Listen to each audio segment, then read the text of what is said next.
Эмерттен турбайбы туура сиздерден мен кечирим сурайм. Бул жакка мындай оңдоп коеюн. Ошондо мен сиздер менен эми кандай болду? Жакшы болду? Жакшы болду. Мен жаңы эле баягы менин деле баягы катачылыктарым болот. Мынакей тетип отуруп алыпсыз дейт. Ассалому алейкум. Эми жакшы болду дейт. Назгүл эже, Назгүл Турсунбекова деген чыгып атат. Рахмат айтканыңыздарга. Себеп дегенде мен жалгызмын да, мынакей бирөө мага мисалы мен кемчилигимди айтты, мен болсо дароо оңдодум. Мен азыр кийинки сабактарда айта турган ушунчалык баягындай көп жооптордун бирине азыр ушу Назгүл Турсунбекова деген эже жооп берип койду. Мисалы ошолор мындай үстүртөн жооп берди, бирок рахмат. Урматтуу менин катталуучуларым, келиңиздер. Бири-бирибиз менен кеңешип кыйналып аткан жан дүйнөсү кыйналып аткан бул жан дүйнөнүн оорусу да, бул жалгыздык дегенчи. Жан дүйнөнүн оорусу. Ушул жан дүйнөнүн жалгыздык деген оорусу менен ооруп аткан адамдарга колго баштык кылып, ушу менин сабактарым аркылуу жардам берели. Эртең менен мисалы мен эртең менен эрте турам. Жалгыз турам албетте. Албетте биздин үй бүлөнү эске алганда мен жалгыз турам. Жалгыз ойлоном. Жалгыз бир күн кыла турган иштерими жалгыз пландайм. Ошонун тегерегинде менин бир күндүк ишим башталат дагы жыйынтыкталат. Мен эртең менен эрте турам. Сөзсүз түрдө мисалы мен өзүмдү бир үстүрдөн айтып кетейин. Эртең менен эрте турам, бирок мен эч качан өзүмдү жалгыз деп эсептебейм. Себеп дегенде менин Кудайым берген Аллахыма чексиз рахмат мени ушинтип көзүмү ачтырып, бул жарыкчылык дүйнөнү көрсөттү. Мындан башка Аллахтан эч нерсени күтпөш керек. Себеп дегенде буга чейинкиси чексиз ыраазычылык менен айгинеленет. Эртең менен турам, бети колду жуам. Жакшынакай кызматым бар, кызматыма барам. Кызматка баргандан кийин албетте жалгыз эмес, коллегияларым бар. Рахмат Назгүл Турсунбекова эже, карапайым адамдар менен жүрөбүз, карапайым адамдар менен өсүп келатабыз, карапайым адамдар менен бул жарыкчылыктын ырахатын дагы, башкасын дагы чогуу көрөбүз, чогуу бул дүйнөнүн жарыкчылыгын бүтүрөбүз деген ойдо. Менин ушундай максатым бар. Анан жумушка барып, албетте мен жалгыз барам, бирок менин кесиптештерим бар. Мени жалгыз таппайт. Кесиптештерим менен сүйлөшөм, маектешем, бир күндүк ишимди ошентип бүтүрөм. Келем, кайра жатам, кайра кийинки турмуш башталат. Бирок жалгыздыкты жеңүүнүн эң бир жолу күндө ар кандай ойлош керек адамчы. Бир күндө эле кайталанып, эгерде ойлонуп, бир күндөгү турмушуңузду эгерде кайтара бере турган болсоңуз, анда сиз түшүнүп кетесиз. Жалгыздыктын эң башталгы, эң алгачкы стадиялары ошондон башталат. Күндө туруп эле жумушка барып, ошол жумушуңузду жасап эле анан башка. Күндө өнүгүш керек. Улуу жазуучубуз бар, Чыңгыз Айтматов деген. Ошол айткан, адам болуу эң кыйын бул дүйнөдө.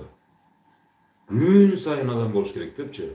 Эми мында мисалы адам болуу баягы биздин улуу жазуучу сөзүн мындай бир жөнөкөйлөтүп айтып берип атам, мындай жалпак тил мененчи. Адамга бул дүйнөдө эң кыйыны күн сайын адам болуу деп айткан өзү негизги фразасы ушундай. Мен сиздерге ушуну чечмелеп атам да. Күн сайын ар кандай ойлонуш керек. Мисалы эртең менен туруп, жумушуңузга барсаңыз, кечеги тема менен ойлонбошуңуз керек. Эч качан кечеги тема менен ойлонбошуңуз керек. Кечеги теманы алып салып туруп, кайра бүгүнкү тема менен ойлонушуңуз керек. Бүгүн кандай тема коюш үчүн сиз кечинен жатып ойлонушуңуз керек. Бир жарым гана саат же 1 сааттын тегерегинде убакыт өтүп коюшуңуз керек. Мисалы үчүн, кече күнү мен талаа иштерине барып, ушул чарбалык иштери боюнча алектенишим керек, малымды карашым керек, жылкымды карашым керек деп ойлосоңуз, эми бул элечелер боюнча мен сүйлөп атам да, мисалы. Шаар ичинде болсо эртең менен жумушка барышым керек, жумушумду кылышым керек, бул катты тияка жөнөтүшүм керек, бул катты бияка жөнөтүшүм керек. Жана башка. Экинчи күнү барып туруп, башка нерседен ойлонушуңуз керек. Бүгін мен спортқа барышым керек, залға барышым керек, дел соғыс тыңдашым керек, жанашқа. Üçüncü günü мысалы, бүгін мен досыма жолығышым керек, досым менен bir маселени чечишим керек, жанашқа. Төртінші күні болса, мысалы мен бүгін моншаға түшішім керек, суға сүзішім керек, жанашқа. Бешінші күні мен уға чыгышым керек, тоға чыгышым керек, лыжа тебишим керек, жанашқа. Алтынчы жана жекшемби, мысалы, алтынчы, жетинчи күнү, мысалы, ишемби, жекшемби күндөрү мен үй бүлөм менен эс алышым керек. Мисалы үчүн, ушундай бир 6-7 теманы коюп алыш керек да. Ошондо сиз жалгыз болбойсуз качан. Мен ушул ар бир күндү айтып өттүм, мисалы 7 күндү айтып өттүм. Күнү кененирээк кийинки саатта маалымат берем эмес. Мисалы, сиз окшоштуруп аткан нерсени сиз бул жерден SMS аркылуу жазсаңыз, мен ошонун жолун көрсөтүп берем. Мына ушул жалгыздыктан чыгуунун жолдору. Мисалы үчүн мен буну үстүртөн айттым. Кандай кантип, мисалы мен бүгүнкү ишими мен 2 күн кылышым керек да. Эртең мисалы мен досторум менен жолугабайм, себептен бул ишим эртең бүтпөй калат деп ойлошуңуздар мүмкүн. Бүтүрүш керек. Бүтөт. Бүтпөгөн иш жок. Бүгүнкү ишти ойлондуңузбу, эртеңки ишти мен бүгүн ойлонуп атам, эртең бүтүрүшүм керек. Сөзсүз бүтүрүшүм керек. Бүтпөсө да бүтүрүшүм керек. Бүтпөгөнүн кийинки баягы бөлүк деп коет да, мисалы, бир жума ичинде мисалы бүт өзүңүздөр расписание жазып алыңыз да, кийинки жуманын дүйшөмбү күнүнөн баштайм. Мурдагы дүйшөмбү күнкү жумушту ошондо бүтүрсөңүз болот. Бирок бир күндө бүтүргөнгө аракет кылсаңыз, сиз жалгыздык темасынан оңой арыласыз. Аны кантип бүтүрөбүз? Мисалы, сиз SMS аркылуу мага суроо бериңиз, мен сизге жооп берем. Мен ушундай кылдым эле, бирок бүтпөй калдым. Кандай жолдор бар дегенде, мен мисалы ушундай кылып туруп жооп берем. Ар бирин чөткү мындай ачык, дана жана так суроолоруңузга так жоопторду мен берем өзүм.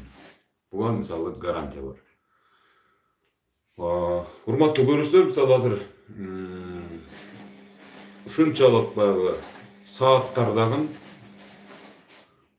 секундка айланып, ушунчалык бат убакыт өтүп, мисалы байкап атасыздарбы? Байкап атасыздар да, мисалы диний көз караштагылар үчүн жума бат эле жумадан жумага өтө тез келип калат күндөр. Ал эми бир ай деген нерсе бат эле көз ачышымча өтүп кетет. Мисалы, бул биздин Куран китебибизде жазылган да. Акыр заман болордо ушунчалык убакыт тез өтүп кетет депчи. Бирок биз убакытты тез эмне үчүн өткөрүп атабыз?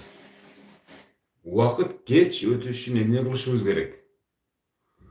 Мунун баардыгы ушу келип ушу жана мен айтып аткан нерсе, жалгыздыктан чыгуунун жолдорун билгенде гана сиз убакытты туура пайдаланып, убакытты мисалы баалай аласыз да. Убакытты баалай аласыз. Эгерде мисалы сиз убакытты туура пайдалана албасаңыз, эгерде сиз мисалы башаламан иш кылган болсоңуз, анда сиз баардык нерседен бат чарчайсыз дагы, бат эле мындай көңүлүңүз калып калат дагы, отуруп каласыз. Чүнчүп каласыз. Бул деген нерсе акыры келип туруп ушу жалгыздыкка алып келип такайт. Баардык нерседен көңүлүңүз калат. Эч нерсе кылгыңыз келбейт. Жада калса балдарыңыз менен дагы мындай бир жылмайып учурашкыңыз келбей калат. Бунун баардык туюндусу, бунун баардыгынын коркунучусу бул жалгыздык болот. Жалгыздыктан өткөн эч бир ушундай бир коркунучтуу оору жок бул дүйнөдө. Бирок жалгыз болуп төрөлөбүз, жалгыз болуп кетебиз. Эгерде сиз жалгыз болуп төрөлсөңүз, бирок жалгыз болуп кетпей, мен жалгыз эмес, мисалы бир топ ушундай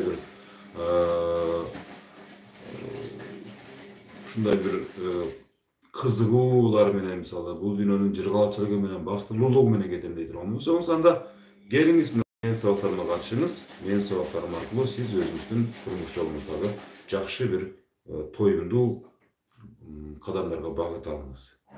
Себеп дегенде өтө убакыт тез өтөт. Ооба, убакыт учкан куштай өтүп жатат дейт. Жакшы элек дейт. Мындай азыр мындай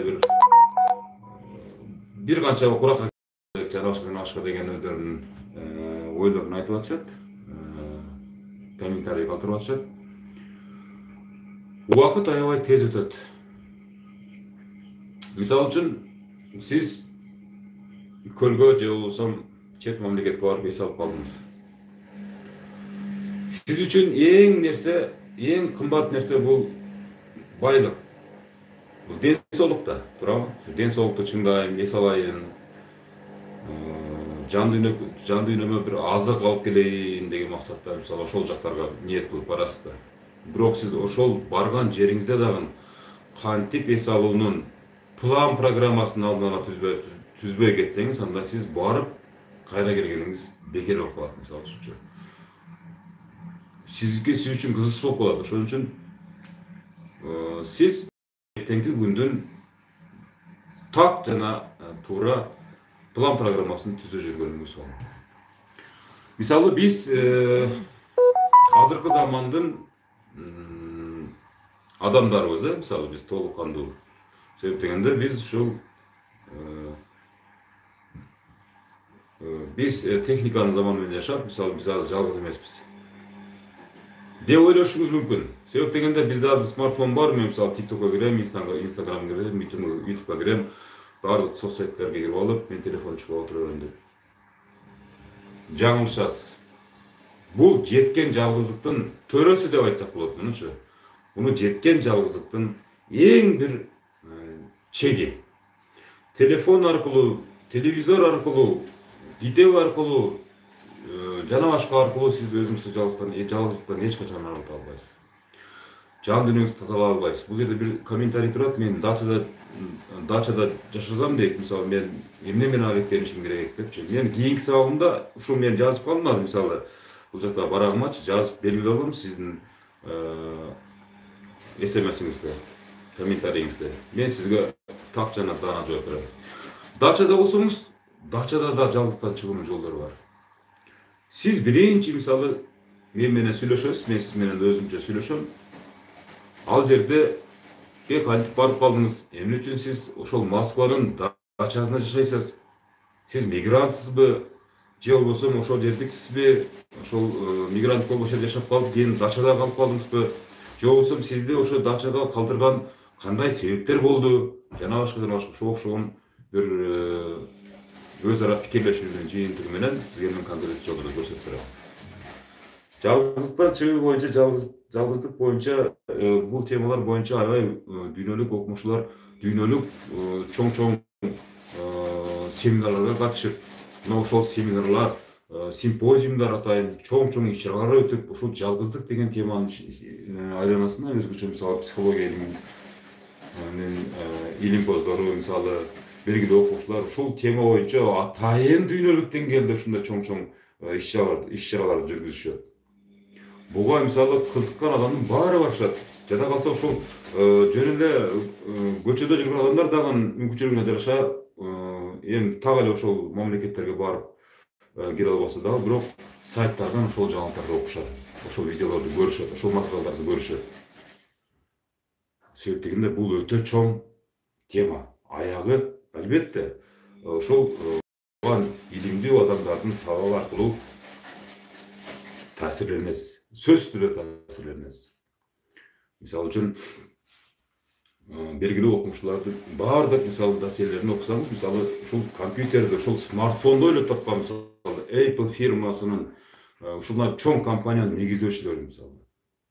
Мисалы Билл Гейтстердин тарыхын окусаңыздар да, ошол адамдардагы бул дүйнөдө эң коркунучтуу нерсе бул жалгыздык деген.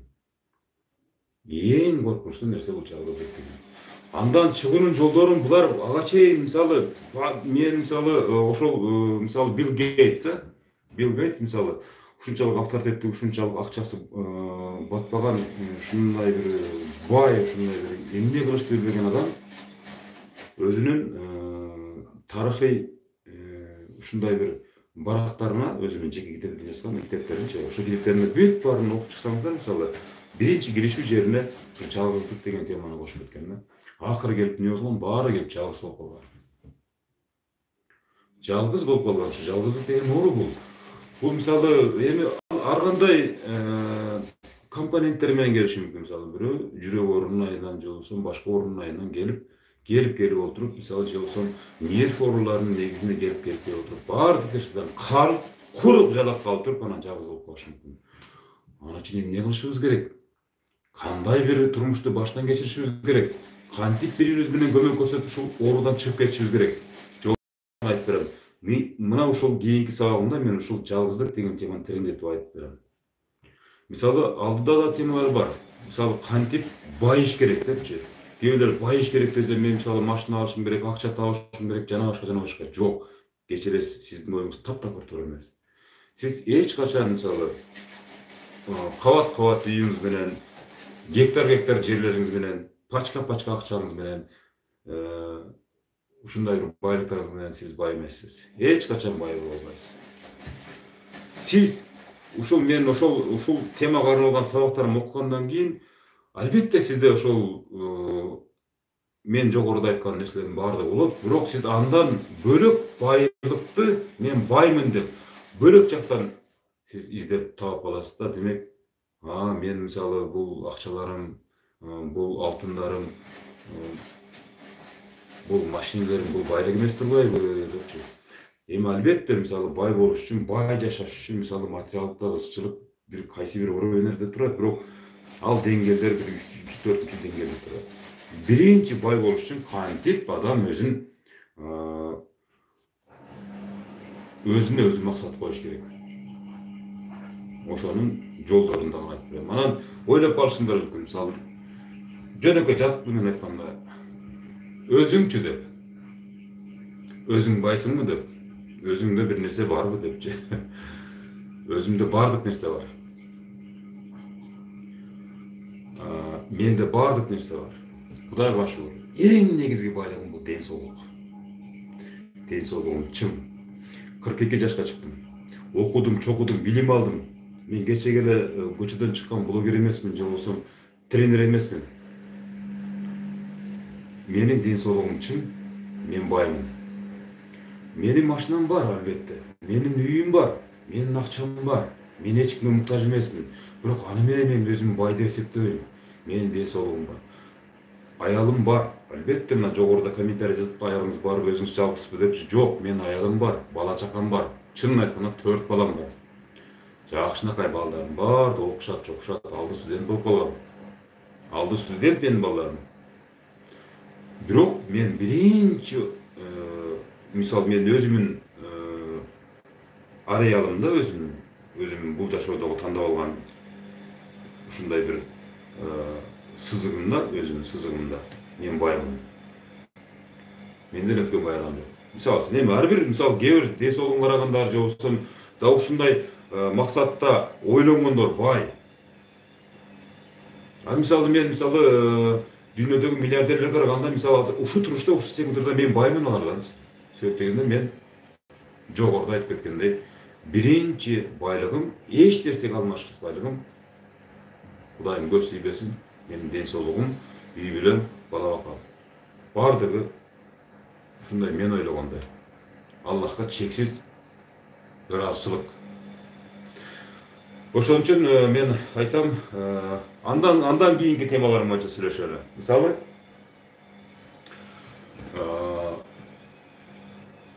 акчаны кантип тапса болот, акчаны кантип чакырса болот деген темалар бар. Кээ бирлер мисалы акчасын алып туруп ырымдашат.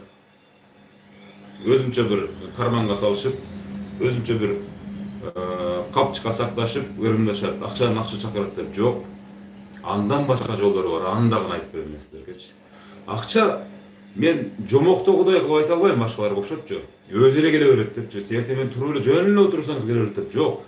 Ошол акчаны чакыруу үчүн сиз кандай аракеттерди кылышыңыз керек, кандай жолдорду тутунушуңуз керек деген темада мен сиздерге айтып берем. Ушул мисалы мен 1-2-3 теманы гана айтып атам да, мисалы үчүнчү. Бул темалардын арасында өтө бир кызыктуу тема бар. Ата-эненин көңүлүн кантип алыш керек? Эгерде сиз ата-энеңиз менен урушуп кеткен болсоңуз, эми ар кандай тагдырлар болот, мисалы ар кандай себептер болот, урушуп кеткен болсоңуз, анда ошондон кантип чыгуунун жолдорун айтып берем. Себеп дегенде мен факт иретинде мисалы мен мактанмай эле койм, буга ушундай тагдырга түшкөндөрдү мен жараштырдым. Бүгүнкү күндө бактылуу жашап атсак, мен бул боюнча дагы видео материал киргизем өзүмдүн каналымачы. Бир тууган менен бир тууган кантип урушуп кетти, кантип жарашыш керек, кандай максаттарды, кандай аракеттерди, кандай мамилелерди тутунуш керек. Şunun jolдорун көрсөтүп берем. Отырып берем албетте.